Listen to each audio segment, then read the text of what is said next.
Hello everyone, welcome to my channel tips on mathematics. तो linear algebra के आज के इस वीडियो में हम देखेंगे डिटर्मिनेंट्स के प्रॉपर्टीज़। ठीक है, तो प्रॉपर्टीज़ ऑफ डिटर्मिनेंट में सबसे पहले जो प्रॉपर्टी हमारा है वह है the sum of the product of elements of any row और column with the corresponding cofactors of the matrix is equal to the value of the determinant. देखो क्या कहा है, ध्यान से समझना, क्योंकि हर एक प्रॉपर्टी का अपने आप में जो है एक अलग वैल्यू है और कहाँ पर यूज़ हो जाए ये आपको नहीं पता है। ठीक है, इसलिए ध्यान से देखिए, अच्छे से समझिए क्या क्या प्रॉपर्टीज़ हैं, क्योंकि इसका यूज़ करके हम डिटर्मिनेंट में शॉर्ट तरीके से डिटर्मिनेंट को सॉल्व कर सकते हैं।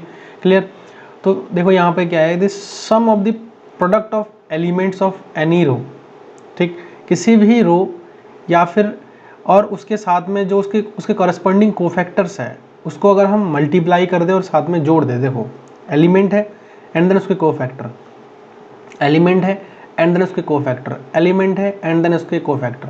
तो अगर इस प्रकार से हम मल्टीप्लाई करें एंड आपस में उसको हम अगर ऐड करें तो कह रहा है कि the matrix is equal to the value of the determinant. ठीक, तो मैट्रिक्स जो है उसके डिटर्मिनेंट के वैल्यू इक्वल होंगे सारे के सारे। देखो ये अलग अलग ले लिया, लेकिन फिर भी इनका जो डिटर्मिनेंट होंगे ना हमारे वो सेम ही रहेगा। तो इसीलिए the sum of the product of elements of any row या फिर column with the corresponding cofactors of the matrix is equal to the value of the determinant. मतलब वो हमेशा के लिए क्या रहेगा, बराबर ही रहेगा, चाहे आप कोई भी एलिमेंट लो और कॉरेस्पॉन्डिंग कोई भी उसके जो है कोफैक्टर्स लो। ठीक है, तो ये जो है इस प्रकार से हो सकता है। अब हम जो है यहाँ पर एक एग्जांपल के माध्यम से इसको समझते हैं। ठीक है, देखो एक मैट्रिक्स है जनरली 3x3 का।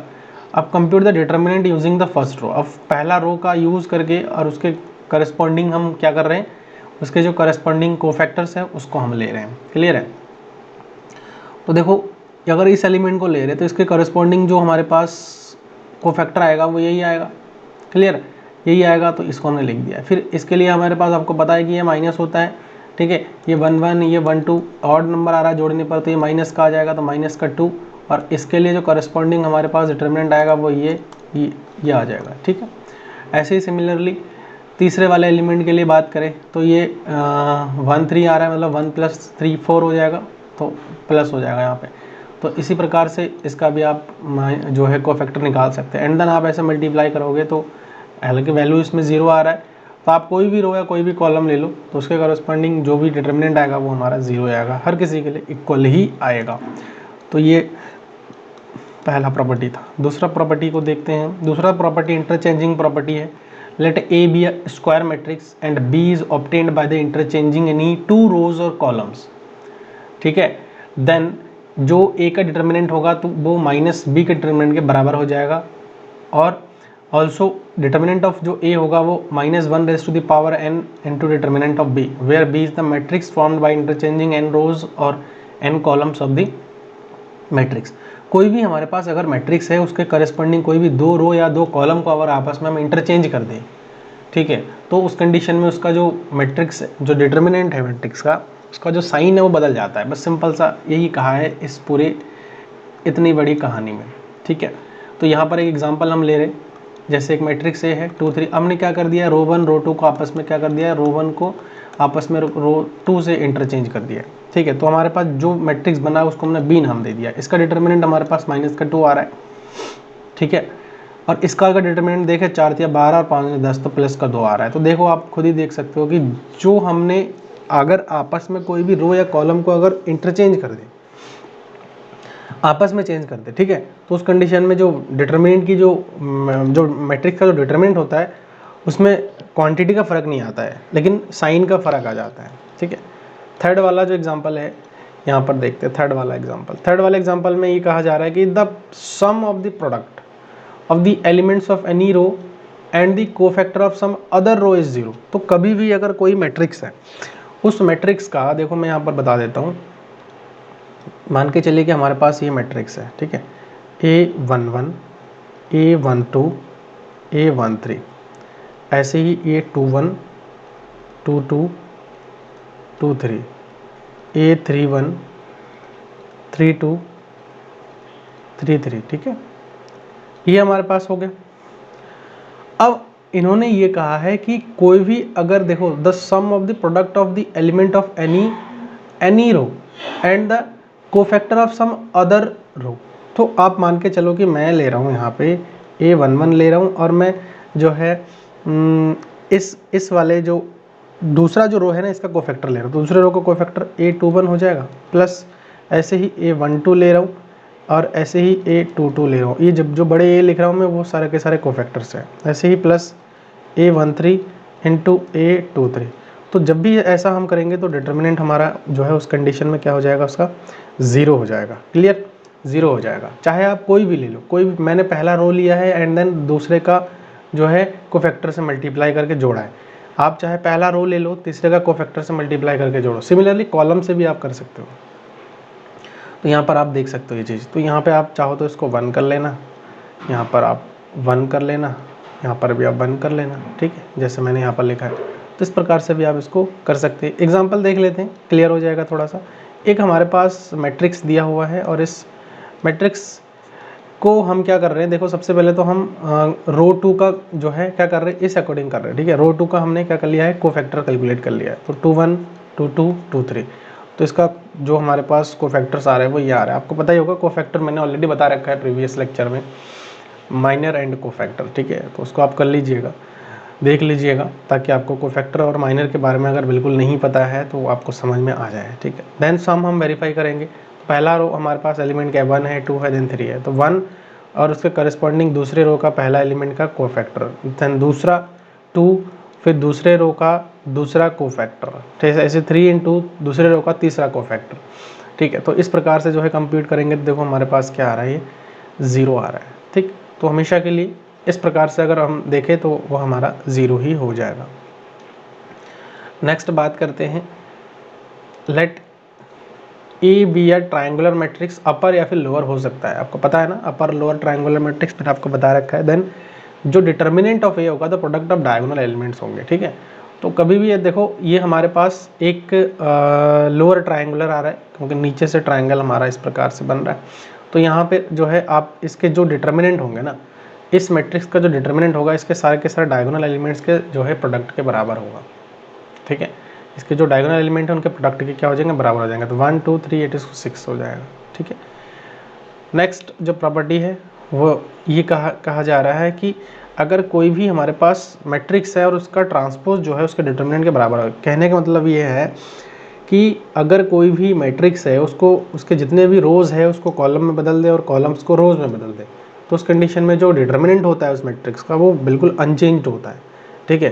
तो ये सिंपल लैंग्वेज में लिख के रखा है। बात वही है कि आप रो को कॉलम में या फिर कॉलम को रो में जो है कन्वर्ट कर दो, इंटरचेंज कर दो, तो उस कंडीशन में वो ट्रांसपोज ही कहलाता है। और ट्रांसपोज हमेशा के लिए उसका जो ट्रांसपोज होगा दिए गए मैट्रिक्स के ट्रांसपोज के बराबर ही हो जाएगा। अगला जो प्रॉपर्टी है वो है for any 2 square matrices A, B of same order, then जो A इंटू बी का जो डिटर्मिनेंट होगा वो A का डिटर्मिनेंट इंटू बी के डिटर्मिनेंट के बराबर होगा, बशर्ते इनके जो ऑर्डर है वो सेम होना चाहिए, ठीक है। नेक्स्ट 7th नंबर प्रॉपर्टी देख लेते हैं। देखो, इफ 2 रोज और 2 columns of a matrix are identical then the value the determinant is 0। देखो एक हमारे पास इसका ये जो है क्या है, आइडेंटिकल दिख रहा है यहाँ पर। तो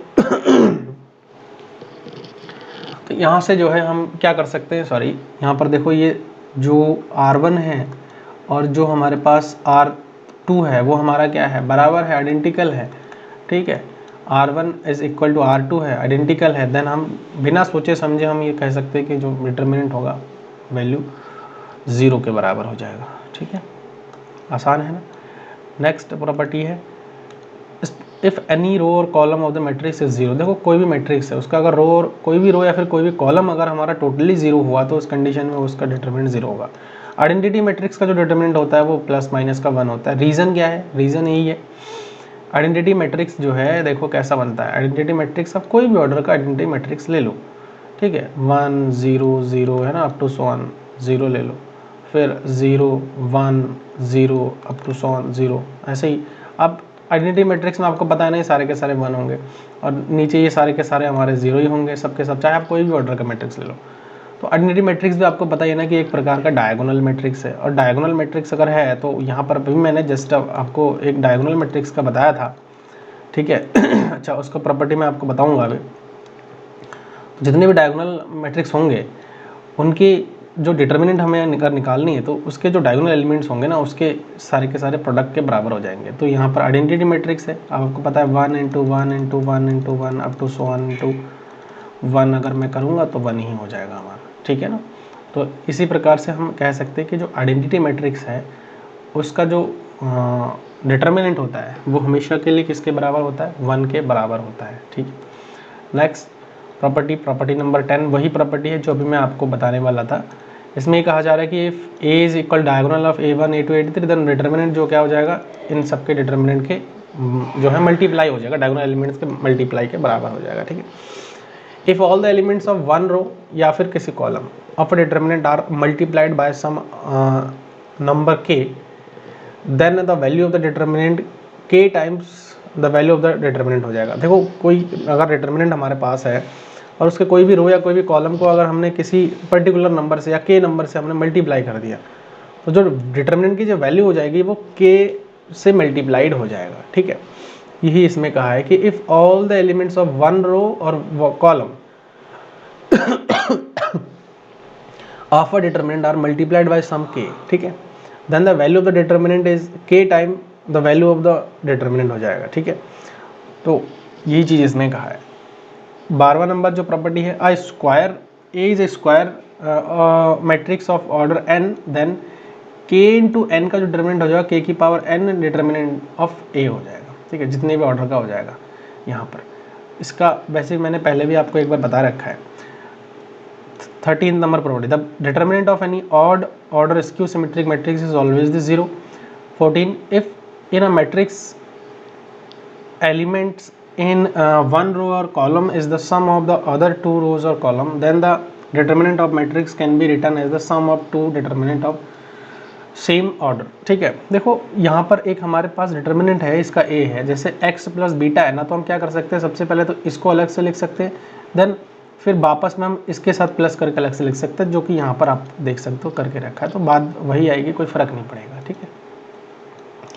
15th नंबर प्रॉपर्टी ये कहा जा रहा है कि अगर कोई भी if to each element of any row और column of a determinant the equal multiple of corresponding element of another row और column are added, then the value of the determinant remains the same, that is we apply the operation. हम इन operations को अगर apply करते हैं और कोई भी केस से अगर मल्टीप्लाई करते हैं, जोड़ते हैं, घटाते हैं, तो उस कंडीशन में जो डिटर्मिनेंट है उसका वैल्यू अनचेंज रहता है, ठीक है ना।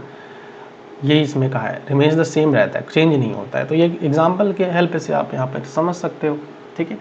यहाँ पर एग्जांपल हमने लिया है, एक मैट्रिक्स है, डिटर्मिनेंट निकालेंगे इसका और इसका हम क्या करेंगे, रो ट्रांसफॉर्मेशन लगा रहे हैं। रो ट्रांसफॉर्मेशन कैसे, R3 चेंज R3 में से अगर 2 इंटू R1 करे, माइनस कर दे, तो हमारे पास ये डिटर्मिनेंट आ जाएगा और इसका जो वैल्यू होगा वो दिए गए डिटर्मिनेंट के वैल्यू के जस्ट इक्वल ही होगा, कोई फ़र्क नहीं पड़ेगा। आप देख सकते दोनों ही हमारे क्या आ जाएंगे, बराबर आ जाएंगे, ठीक है। नेक्स्ट 16th जो प्रॉपर्टी है वो क्या कहा जा रहा है, देखो इसमें ए का जो ट्रांसपोज है वो डिटर्मिनेंट ऑफ ए के बराबर होगा, ठीक है, लेकिन यहाँ पर इसको थोड़ा सा चेंज कर लीजिएगा, यहाँ पर 1 नहीं होगा, इसका जो डिटर्मिनेंट होगा वो इसके बराबर होगा और यहाँ पर ये हमारा थीटा है, ठीक है, ट्रांसपोज कॉन्जुगेट, तो ये भी हमारे जो है इसके बराबर हो जाएंगे यहाँ से, ठीक। तो इस प्रकार से जो है आप इसको कर सकते हैं। नाउ नेक्स्ट जो हमारे पास आ रहा है 17th property, if A is an orthogonal matrix then A transpose जो आई के बराबर हो जाएगा। आपको पता है इसका जो ट्रांसपोज का डिटर्मिनेंट ए के बराबर ही होता है, ए स्क्वायर हो जाएगा और इसका जो डिटर्मिनेंट हो जाएगा वो प्लस माइनस 1 ही हो जाएगा। तो कभी भी अगर ऑर्थोगोनल मैट्रिक्स है तो उसका जो डिटर्मिनेंट होगा वो प्लस माइनस 1 के बराबर ही होगा।